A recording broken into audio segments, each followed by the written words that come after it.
Recently Tamil Nadu में एक major constitutional dispute सामने आया, जहां स्टेट गवर्नमेंट और गवर्नर के बीच टकराव की स्थिति बन गई। मुख्यमंत्री एमके स्टालिन ने सुप्रीम कोर्ट का दरवाजा खटखटाया और आरोप लगाया कि गवर्नर आर.एन. रवि लगातार विधानसभा द्वारा पास किए गए बिल्स को मंजूरी नहीं दे रहे, जिससे गवर्नमेंट फंक्शनिंग डायरेक्टली इंपैक्ट हो रही है। 21 बिल्स इस मुद्दे का हिस्सा बने और कुछ को बिना एक्सप्लेनेशन के वापस किया गया, कुछ को महीनों तक पेंडिंग रखा गया और कुछ पर कोई भी एक्शन नहीं लिया गया। इस स्थिति में आर्टिकल 200 ऑफ द कॉन्स्टिट्यूशन को लेकर एक बड़ा सवाल खड़ा किया गया। क्या गवर्नर को इंडेफिनिट डिले का अधिकार प्राप्त है? सुप्रीम कोर्ट ने इस पूरे मैटर में क्लियर ऑब्जर्वेशन दिया कि गवर्नर के पास सिर्फ 3 ऑप्शन होते हैं, या तो बिल को असेंट दें या रिजेक्ट करें या फिर प्रेसिडेंट को फॉरवर्ड करें, लेकिन उसे बिना डिसीजन के लंबे समय तक पेंडिंग रखना एक अनकॉन्स्टिट्यूशनल एक्ट है।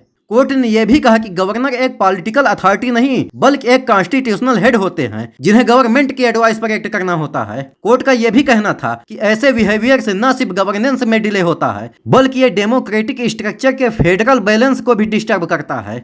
एक इलेक्टेड गवर्नमेंट के बिल्स को जानबूझकर होल्ड करना या वापस करना पब्लिक पॉलिसीज को डिले करता है और लोगों के इंटरेस्ट को सीधे तौर पर हर्ट करता है। सुप्रीम कोर्ट के इस फैसले से एक क्लियर मैसेज गया कि गवर्नर किसी भी स्टेट में एक ऑब्स्ट्रक्शन की तरह एक्ट नहीं कर सकते। उन्हें सिर्फ वही पावर है जो कॉन्स्टिट्यूशन उन्हें अलाउ करता है। ये जजमेंट पूरे देश के लिए एक रिमाइंडर है कि डेमोक्रेसी में final authority publicly elected representatives के पास होती है।